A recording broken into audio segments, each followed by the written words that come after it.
പച്ചപ്പാനന്ദത്തെ പുന്നാരപ്പൂമുത്തേ, പച്ചപ്പാനന്ദത്തെ പുന്നാരപ്പൂമുത്തേ, പുന്നെല്ലിൻ പൂങ്കരളേ.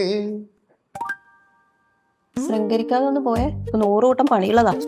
സാലഡിന് അരിയായിരിക്കും അല്ലയോ? അല്ല, സാമ്പാറിന് അരിയുന്നതാ. കലിപ്പിലാണല്ലോ. കലിപ്പിലാവുമ്പോ നിന്നെ കാണാൻ നല്ല ഭംഗിയാ കേട്ടോ. ചുമന്ന് തൊടുത്ത് നല്ല ആപ്പിൾ പോലെ ഇരിക്കുന്നുണ്ട്. ഇതെന്തോ ഒരു കറുത്ത ഒരു പാടുണ്ടല്ലോ. ഞാൻ ഒരു ഓയിൻമെന്റ് വാങ്ങിച്ചോണ്ട് വരട്ടെ? അത് വെയിൽ കൊള്ളുന്നതായിട്ടാണ്. എനിക്ക് ഓയിൽമെന്റും കൂൽമെന്റും ഒന്നും വേണ്ട. അയ്യോടാ, നിന്നോട് വെയിൽ കൊള്ളരുത് ഞാൻ പല പ്രാവശ്യം പറഞ്ഞിട്ടുള്ളതല്ലേ. അയ്യോ, UV റേസ് ഒക്കെ ഉണ്ട്, കുഴപ്പാ.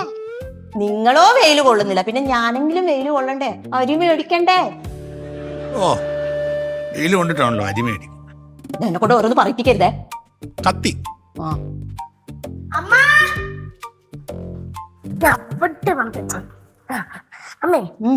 ഓംലെറ്റ് തരൂ. ചേക്ക, ഈ ഓംലെറ്റും ഗീമിലിറ്റും ഒക്കെ കഴിക്കുന്നതിന് ഒരു സമയവും കാലവും ഒക്കെ ഇല്ലേ? ഓംലെറ്റ് കഴിക്കാൻ സമയവും വർഷവും ഒക്കെ ഉണ്ട്. ഒന്നാമത് തടി വെച്ച് പുറത്ത് വെച്ചോണ്ടിരിക്കുക. എപ്പോഴും ഓംലെറ്റ് നടന്നിട്ട് ഒരു കാര്യമില്ല. പിന്നെ അച്ഛന് പിന്നെ 6 പാക്ക് ആണ്. അച്ഛന് ഫാമിലി പാക്കാ. ഡേ, സമയത്തിനും കാലത്തിനും കഴിച്ചില്ലെങ്കിൽ നിന്റെ വല്ല അസുഖം വരും നിനക്ക്. നീ ഒന്ന് പോയേ. അമ്മോ മകൾക്ക് അമ്മ ഉണ്ടാക്കി തരാം. ഇതാ കുഴപ്പം. തന്ത എന്തെങ്കിലും പറഞ്ഞാൽ ഉടനെ അതിനെ എതിർത്ത് മക്കൾക്ക് ചെയ്തു കൊടുക്കും. എന്തോ ഇത്? ഓംലെറ്റ് വേണോ ഇപ്പം? വേണോടാ? വേണമെങ്കിൽ പോയേ. ഓടറാ. ചെക്കനൊരു ഓംപ്ലേറ്റിനല്ലേ ചോദിച്ചുള്ളൂ. അങ്ങനെ ഓംലെറ്റ് ഒന്നും ആവശ്യമില്ലാതെ കൊടുക്കേണ്ട കാര്യമൊന്നുമില്ല.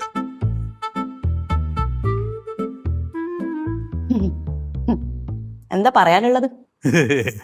നിനക്കത് മനസ്സിലായല്ലേ?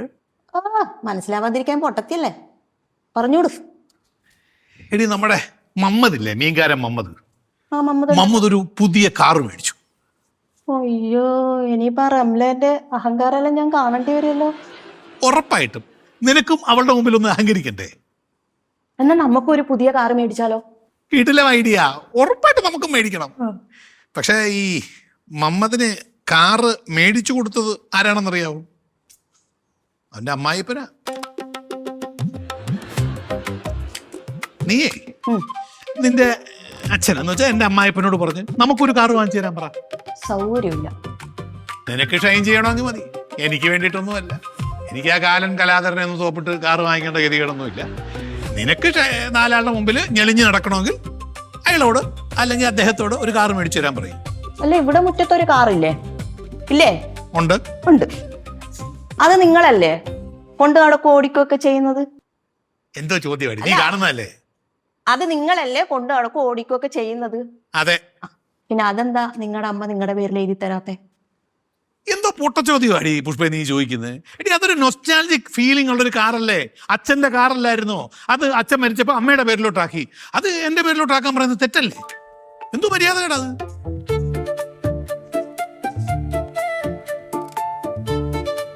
എന്തേ, പറയാൻ വല്ല പ്ലാനും ഉണ്ടോ എന്റെ അമ്മായിപ്പനോട്? ഞാൻ അച്ഛനോട് പറയത്തില്ല. അല്ലെങ്കിൽ തന്നെ അയാളെ കൊണ്ട് എന്തിനു കൊള്ളാം? ആ കാറ് നൊസ്റ്റാൾജി ആയതുകൊണ്ടെന്നല്ല നിങ്ങളെ അമ്മ നിങ്ങളുടെ പേരിൽ എഴുതി തരാത്തെ. ആ, നിങ്ങളത് വിറ്റിട്ട് പുട്ടടിക്കും, അതുകൊണ്ട് തന്നെ. അതുകൊണ്ടൊന്നും അല്ല. ശരി, അങ്ങനെയാണെങ്കിൽ ഇവിടെ കിടക്കുന്ന ഈ നമ്മുടെ കാറ് എന്റെ പേരിലോട്ട് മാറ്റി തന്നു കഴിഞ്ഞാൽ നീ നിന്റെ അച്ഛനോട് പറഞ്ഞ് എനിക്കൊരു പുതിയ കാർ മേടിച്ചു തരുമോ? എന്താ സംശയം? ഉറപ്പായിട്ട് മേടിച്ചു തരും. വാക്കാണോ? പുഷ്പക്കൊറ്റ വാക്കേ ഉള്ളൂ. എന്നാൽ എനിക്ക് ഒരൊറ്റ വാക്കേ ഉള്ളൂ. 2 ആഴ്ചക്കുള്ളിൽ ഇവിടെ കിടക്കുന്ന ഈ കാറ് എന്റെ പേരിലോട്ട് ഞാൻ അമ്മയെ കൊണ്ട് എഴുതിച്ച് തന്നിരിക്കും. അങ്ങനെയാണെങ്കിൽ കാറ് ഞാനും മേടിപ്പിച്ചിരിക്കും അച്ഛനെ കൊണ്ട് പറഞ്ഞിട്ട്.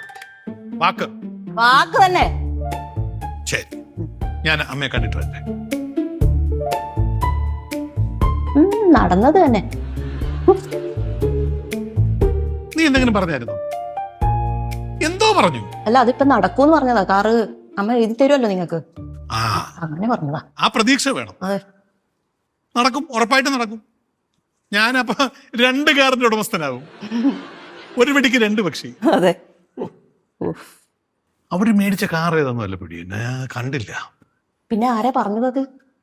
അവൻ എന്നെ ഫോൺ ചെയ്ത് പറഞ്ഞതേ. അന്നേരം ഏത് കാറാന്നും കൂടി ചോദിക്കണ്ടായിരുന്നാ? അന്നേരം അതൊന്നും ചോദിക്കാനുള്ള ഈ കാറ് മേടിച്ച് കൊടുത്തെന്ന് കേട്ട ഷോക്കിൽ തന്നെ എന്റെ തല കറങ്ങിപ്പോയി. അയ്യോ, നമുക്ക് മേടിക്കുമ്പോഴേ ഒരു 10-15 ലക്ഷം രൂപയുടെ കാറ് മേടിക്കണം. എന്റെ അച്ഛനെ കൊണ്ട് മേടിപ്പിക്കണം അല്ലേ? ആ, കുടുംബശ്രീയുടെ നേതാവൊക്കെ അല്ലേ, നടക്കുമ്പോ ഒരു ഗമ വേണ്ടേ? വേണം. നമുക്ക് പിള്ളേരോട് ചോദിക്കാം. അവർക്കാകുമ്പോ ഈ പുതിയ കാറിന്റെ പേരും ഈ ഗുട്ടൻസും അതിന്റെ സംഭവം ഏതാ ഏറ്റവും നല്ലതെന്നൊക്കെ അവർക്ക് നമ്മളെക്കാളും നല്ല അറിവുണ്ട്. എന്റെ അച്ഛനെ കൊണ്ട് കാറ് മേടിപ്പിച്ചിട്ട് തന്നെ ഗമ വേണം അല്ലേ? എനിക്ക് നിർബന്ധമില്ല. അല്ല, നിങ്ങൾക്ക് മേടിച്ചരാൻ കഴിയില്ല. എടി ഇത് കേക്ക്, എന്റെ അച്ഛൻ എനിക്ക് ഗമയ്ക്ക് നടക്കാൻ ഒരു നല്ല കറുത്ത കിടിലൻ കാറ് തന്നിട്ടുണ്ട്. പാട്ട വണ്ടി. അത് നിനക്ക്, എനിക്കത് പൊന്നും വിലയുടെ വണ്ടിയാണ്. നിനക്ക് ഗമ കാണിക്കാൻ നിന്റെ അച്ഛനോട് പറഞ്ഞ് ഒരു കാറ് നീ മേടിച്ചാൽ നിനക്ക് ഗമയ്ക്ക് ഈ നാട്ടുകാരുടെ മുമ്പിൽ നടക്കാം. എനിക്ക് 2 വീലർ മതി. എന്റെ അച്ഛൻ മേടിച്ചു തരും, അത് മതി. ഒരു പണിയില്ലാതെ ജംഗ്ഷനിൽ നിരങ്ങി നടക്കുന്നവന്മാരുടെ വരെ ഉണ്ട് 2 വീലർ. ഒരു പണിയും ഇല്ലാണ്ട് നിരങ്ങി നടക്കുന്ന ആളെ കയ്യിലും ഇല്ലേ? ഉണ്ട്. ആ, അപ്പൊ നിങ്ങളുടെ കയ്യിൽ എന്താ ഇല്ലാത്ത ഒന്നും? കാറിരിക്കല്ലേ? നിങ്ങളതല്ലല്ലോ. എന്തിനാ അങ്ങനെ പേരില്? അപ്പൊ ഇപ്പല്ലേ കുറച്ചു നേരത്തെ അങ്ങനെ പറഞ്ഞത്? അതിലൊന്നും കഥയൊന്നുമില്ല. ഞാൻ നല്ല ബിസിനസ്സുകാരനാ, സ്ഥല കച്ചവടക്കാരനാ, റിയൽ എസ്റ്റേറ്റ്. അതെ, അവരവരെത്തെത്തുമ്പോ വേറെ ന്യായം, മറ്റുള്ളവരുടെ എത്തുമ്പോ വേറെ ന്യായം. അതൊക്കെ അങ്ങനെയൊക്കെ തന്നെ. എവിടെയെങ്കിലും ഒരിടത്ത് ഉറച്ചു നിക്ക്. ഇവിടെ തന്നെ ഉറച്ചു നിൽക്കുന്നത്. ഓസിക്ക് കിട്ടാൻ നടക്കുന്നു. എന്തായാലും ഞാൻ പറഞ്ഞ വാക്ക് പാലിക്കും. 2 ആഴ്ചക്കുള്ളിൽ ഈ വണ്ടി എന്റെ പേരിലോട്ട് മാറ്റും. നീ പറഞ്ഞ വാക്ക് പാലിക്കാൻ നിനക്ക് ഉത്തരവാദിത്വമുണ്ട്. ചെയ്തിരിക്കും. ചെക്ക്. നിങ്ങൾ അത് ചെയ്താൽ ഇതും ഞാൻ ചെയ്തിരിക്കും. അത് മതി, അത്രയും കേട്ടാൽ മതി. ഞാൻ പിള്ളേരോടൊന്ന് പറയേക്കാം, അവർക്കൊരു മോഹം കൊടുത്തു വെച്ചേക്കാം.